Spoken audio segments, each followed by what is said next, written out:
अस्सलाम वालेकुम स्टूडेंट्स, अल्लाह ताला के बबरकत नाम से शुरू जो बहुत मेहरबान रहम करने वाला है। आज हम लोग लेक्चर सेकंड अपना करेंगे जो कि है प्रोडक्ट ऑफ टू वेक्टर्स। दो वेक्टर्स को जब आप मल्टीप्लाई करते हो या उनकी प्रोडक्ट लेते हो तो उससे आपको रिजल्ट में क्या मिलता है। अक्सर बच्चों हम लोग प्रोडक्ट लेते हैं तो हम दो वेक्टर्स हम लोग लेते हैं, उनको आपस में जब उनकी प्रोडक्ट करवाते हैं तो हमें आंसर में वेक्टर ही मिल जाता है। जैसे देखिए आपने टॉर्क का फार्मूला पढ़ा है, आर क्रॉस एफ। आर भी वेक्टर है, एफ भी वेक्टर है, दोनों को मल्टीप्लाई किया एक नया वेक्टर आपका टॉर्क बन गया। ठीक है, लेकिन अक्सर आपके पास ऐसे भी तो होता है दो वेक्टर्स को आप मल्टीप्लाई करते हो आपको स्केलर आंसर में दे देता है। जैसे आपने वर्क डन का फार्मूला पढ़ा हुआ है कि एफ डॉट डी, दो आपके पास ये वेक्टर्स हैं, एफ भी आपके पास वेक्टर है, डी भी आपके पास वेक्टर है, लेकिन उससे जो आंसर आपका बन रहा है वो आपके पास स्केलर है। तो प्रोडक्ट ऑफ टू वेक्टर्स की स्टेटमेंट क्या है, कहता है if the product of two vector results, अगर दो वेक्टर्स को आप उसका प्रोडक्ट लेते हो, उनको मल्टीप्लाई करवाते हो और आंसर जो है इन अ स्केलर क्वांटिटी, एक स्केलर क्वांटिटी आती है, it is called scalar product. फिर आप उसको बोलोगे ये स्केलर प्रोडक्ट है। While if the product of two vector results in a vector quantity, लेकिन कहते हैं जबकि आप दो वेक्टर्स को मल्टीप्लाई करते हो और आपके पास वेक्टर क्वांटिटी आती है तो आपको होगी ये हमारे पास वेक्टर प्रोडक्ट है। ठीक है, तो प्रोडक्ट ऑफ टू वेक्टर्स की स्टेटमेंट में आप उसको एक पॉइंट ये बताओगे कि दो वेक्टर्स को मल्टीप्लाई करें, रिजल्ट अगर वेक्टर आता है तो आपकी ये वेक्टर प्रोडक्ट कहलाएगी, और अगर दो वेक्टर्स को मल्टीप्लाई करके आपका आंसर स्केलर आता है तो ये आपके पास स्केलर प्रोडक्ट कहलाएगी। यहाँ से आपने सिर्फ डेफिनेशन करनी है। अब आते हैं हम लोग, पहले हम एक्सप्लेन करेंगे स्केलर प्रोडक्ट को, उसके बाद फिर नेक्स्ट लेक्चर में वेक्टर प्रोडक्ट को एक्सप्लेन करेंगे। तो स्केलर प्रोडक्ट का दूसरा नाम डॉट प्रोडक्ट भी है, क्योंकि इसमें स्केलर के लिए आप ये वाला जो है सिंबल यूज़ करते हो, डॉट का सिंबल यूज़ करते हो। ठीक है, तो स्केलर, डॉट या इनर, ये इसके एक ही तीन नाम है। ठीक है, तो कोई भी आपके पास आ जाए तो कंफ्यूज नहीं होना है। ठीक है, स्केलर का दूसरा नाम क्या है, डॉट प्रोडक्ट या इनर प्रोडक्ट। तो कहते हैं आपके पास कोई भी दो वेक्टर्स हैं, लेट्स सपोज किया एक मेरे पास ए वेक्टर एक बी वेक्टर है, तो उसका जो स्केलर या डॉट प्रोडक्ट कैसे लिया जाता है, A dot B is equal to A B cos of theta. ठीक है, ये आपने फार्मूला याद रखना है। इसी तरह क्रॉस के लिए भी आपने एक याद रखना है जब हम नेक्स्ट लेक्चर में करेंगे। तो बता रहे हैं यहाँ जो आपके पास आंसर में ए बी आ रहे हैं, ये ए बी क्या है, देखिए यहाँ इसको बोल्ड करके मोटा करके लिखा गया और इनको आप सिंपल वर्ड्स में लिखा है। आपने भी जब पेपर में लिखना है तो इसको थोड़ा मोटा करके बोल्ड करके लिखना है और इनको सिंपल जैसे पेन के साथ आप वैसे लिखते हो वैसे आपने इस सारे को लिखना है। तो ए भी आपके पास क्या है, ये वाले दोनों वेक्टर्स हैं, लेकिन जो आंसर्स में आएंगे वो मैग्नीट्यूड होंगे, उनके आंसर्स होंगे। ठीक है, मैग्नीट्यूड निकालने का तरीका आता है, मैथ्स में हमने सीखा हुआ है। तो कहता है फिर A and B are the magnitudes of vector A and B. कहता है ये जो ए बी हैं इन वेक्टर्स के मैग्नीट्यूड्स हैं, एंड थीटा जो यूज कर रहा है is the angle between them. A B के दरमियान जो एंगल, ये आपके पास ए वेक्टर, ये आपके पास बी वेक्टर, तो इनके दरमियान जो एंगल बन रहा है उसको नाम हम लोग देंगे थीटा का। ठीक है, नेक्स्ट आपके पास है फॉर फिजिकल इंटरप्रिटेशन। अच्छा, इंटरप्रिटेशन आपके पास क्या होता है, देखिए कुछ चीज़ें होती हैं जो अगर मैं बातें करके आप ये समझाऊंगी, ये वेक्टर्स वाले या समझाऊंगी तो वो इतने अच्छे तरीके से समझ नहीं आएगी, तो फिर उसको डिटेल उसकी एक्सप्लेनेशन करने के लिए मुझे रिटर्न आपको कुछ दिखाना पड़ेगा। जैसे मैं पिछले लेक्चर में रिटर्न आपको कॉपी पे काम करवाया था। तो physical interpretation of dot product of two vectors A and B. अब ये हमें फिजिकल इंटरप्रिटेशन मतलब मैथमेटिकली हमें समझाने लगा कि कैसे कैसे आप इसको फॉलो करके तो ये वाली चीज़ बनाएंगे। कहते हैं these are first bar to a common region. कहते हैं फिजिकल इंटरप्रिटेशन के लिए आपने ए और बी, ये आपके पास ए और बी वेक्टर्स जो हैं इन दोनों को आपने मिलाना है, एक ओरिजिन पे लेके आना है। ठीक है, ये देखें ए, इस ओरिजिन से ए वाला वेक्टर और ये बी वाला वेक्टर आपका स्टार्ट हो रहा है। देन कहते हैं फिर आपने क्या करना है, ए डॉट बी मतलब ए की प्रोडक्ट बी के साथ लिखनी है। ठीक है, इसको आपने इंटरप्रेट कैसे करना है, इसको कैसे मैथमेटिकल जाने से पहले आपने ये ए ऐसे रहने देना है, ये आपके पास ये वेक्टर और ये सिंपल आपके पास मैग्नीट्यूड का फार्मूला आपको यहाँ से पता चल गया। आपने ए ऐसे रहने देना है और इसको अपनी वर्डिंग में कैसे बताओगे, projection of B on A.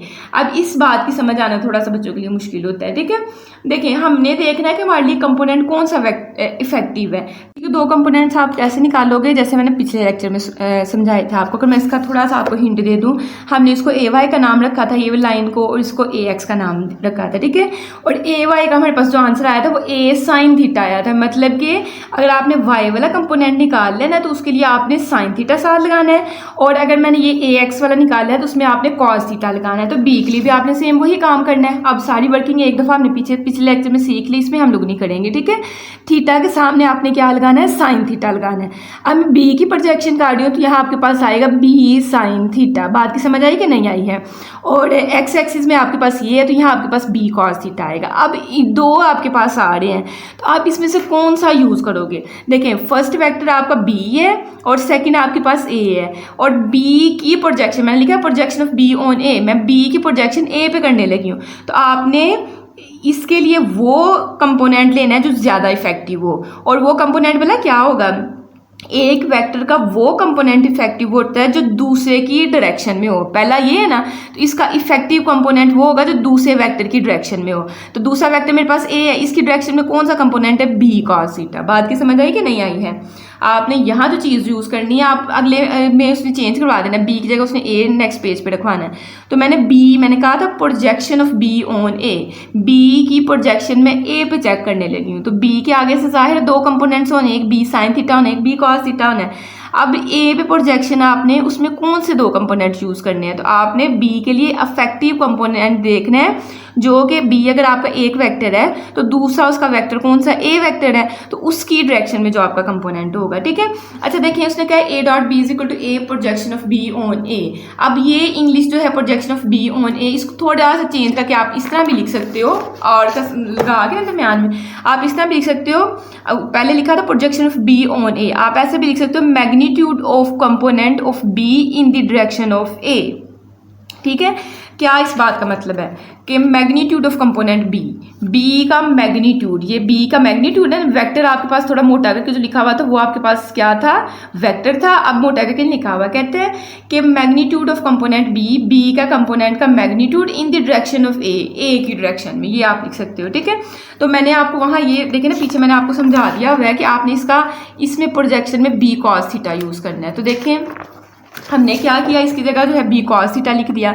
अब ये सिंपल आपके पास ये वेक्टर्स तो नहीं ना, आपने वेक्टर्स तो आपके पास इस साइड पे जो चीज़ आ रही है जो मोटी करके लिखी हुई है ये वाली चीज़ है। ठीक है। तो इसको आप ये मल्टीप्लाई हो रहे हैं, इनको इकट्ठा करके लिख ले, ए बी कॉस थीटा आपके पास बन गया। ये तो हमने ए बी को चेक किया था। अब आपने चेंज केस करना है, अब आपने बी पहले ले लेना है, ए बाद में आपने ले लेना है। ठीक है। डायग्राम वैसी है सेम की सेम।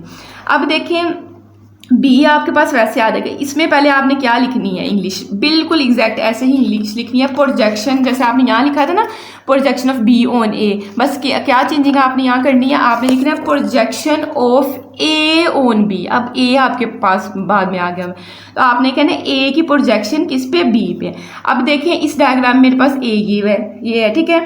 और मुझे पता है थीटा के सामने वाली साइड जो होती है उसमें साइन यूज़ होना है, तो यहाँ ए साइन थीटा यूज़ होगा।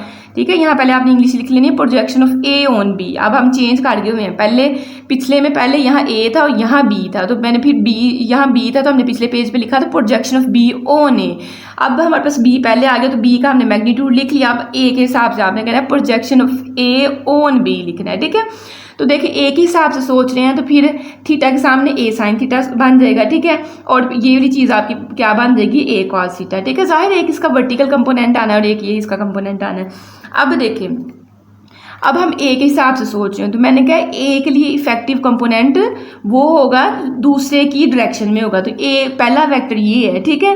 तो दूसरा फिर ये है, क्योंकि इसी के लिए हमने ए के लिए कंपोनेंट ढूंढना है। तो ये मेरा पहला वेक्टर हो गया। फिर दूसरा देखें, दूसरे में आपका कौन सा यूज़ हो रहा है कंपोनेंट, तो ये ए कॉस थीटा यूज़ हो रहा है। तो मैंने ए कॉस थीटा यहाँ लगा दी। यहाँ भी आपके पास स्केलर्स हैं, ये वेक्टर्स तो नहीं ना, ये मैग्नीट्यूड्स इनके बन गए, इनके आंसर्स आगे हुए हैं।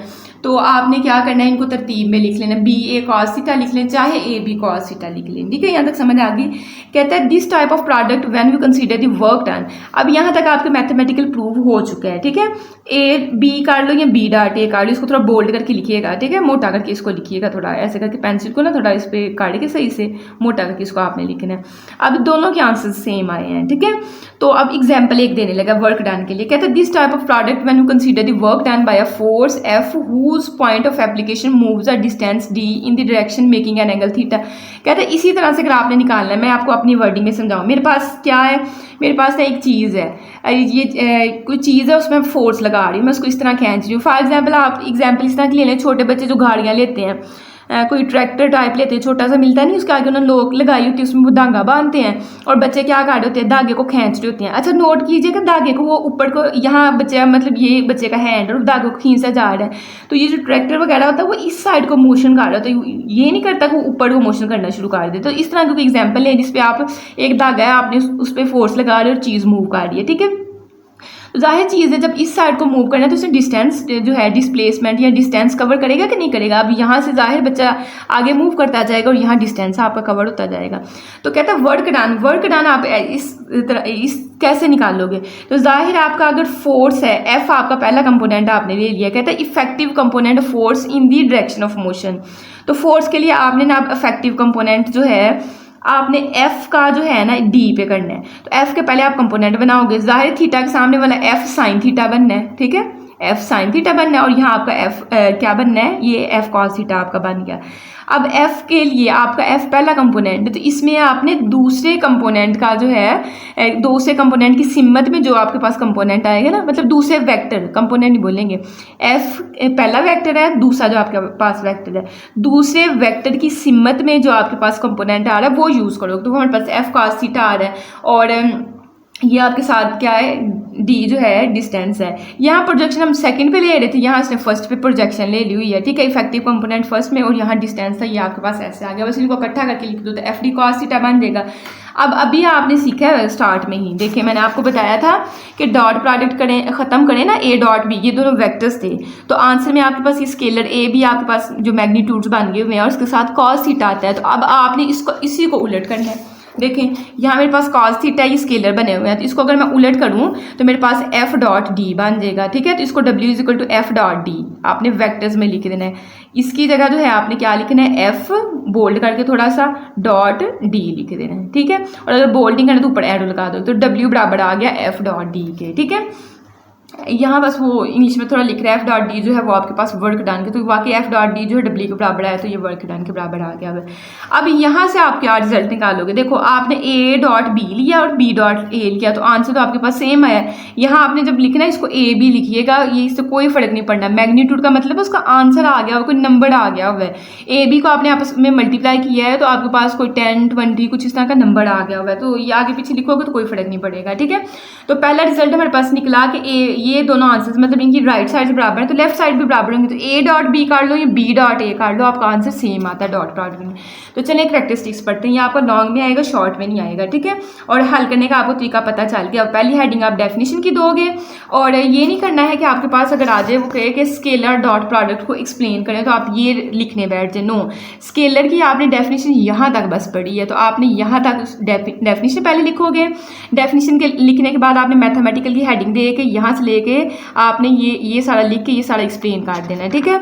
अच्छा यहाँ तक आप एक्सप्लेनेशन करोगे, एक्सप्लेनेशन करने के बाद तो इसको आप इक्वेशन नंबर 1 का नाम देंगे, इसको आपने इक्वेशन नंबर 2 का नाम आपने कहना from equation 1 and 2 A dot B is equal to B dot A, जाहिर इनकी लेफ्ट साइड बराबर है तो राइट साइड भी बराबर होनी है, ठीक है।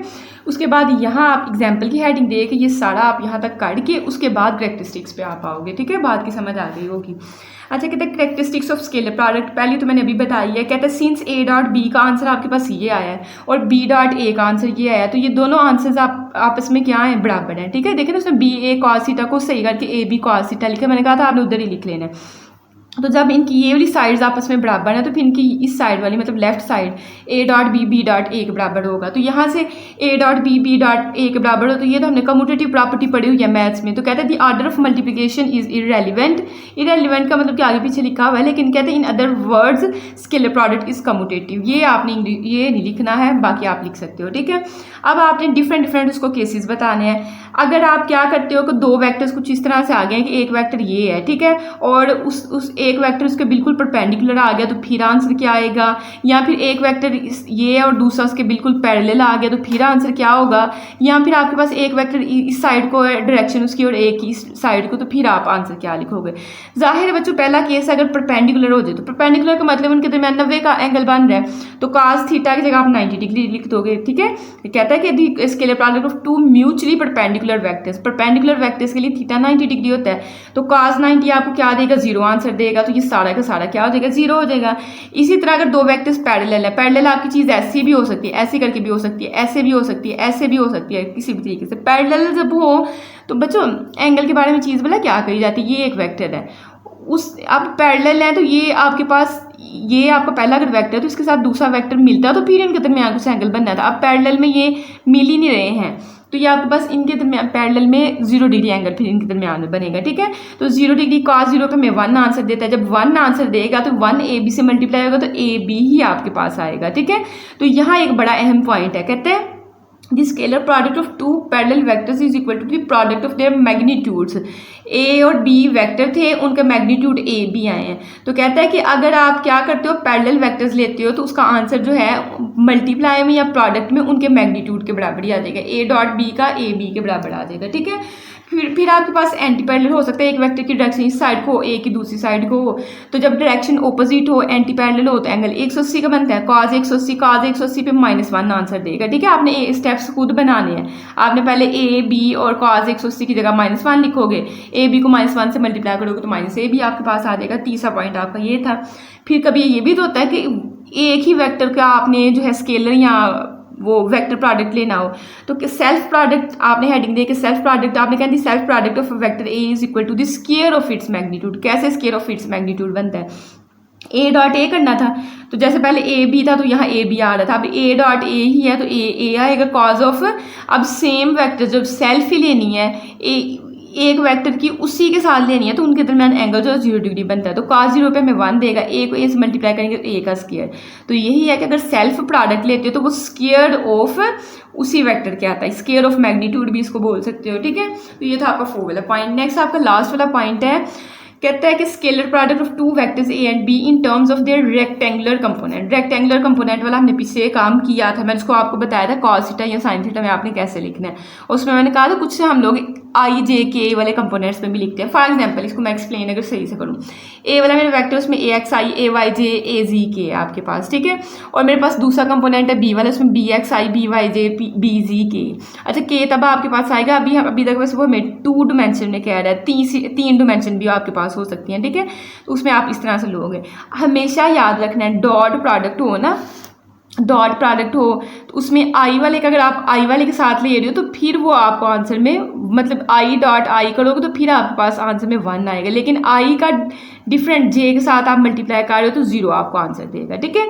अच्छा मैं इसको एक्सप्लेन कैसे करूँ, देखें ए बी ले लिए, इनके आपने डॉट प्रोडक्ट लिखने हैं, तो ए वाले में ये डॉट आपने लगाया और ये बी, अब प्रोडक्ट कैसे लेना है, आई का आई के साथ करोगे तो आंसर आपको मिलेगा, मैंने बताया आई का आई के साथ करोगे तो आपको 1 आंसर देता है। और देखें इसको इसके साथ मल्टीप्लाई किया, आई के साथ मल्टीप्लाई होकर 1 हो गया और ए एक्स बी एक्स से मल्टीप्लाई होकर इकट्ठा आ जाएगा, ठीक है, ए एक्स बी एक्स, और आई की जगह 1 आएगा तो वो फिर 0।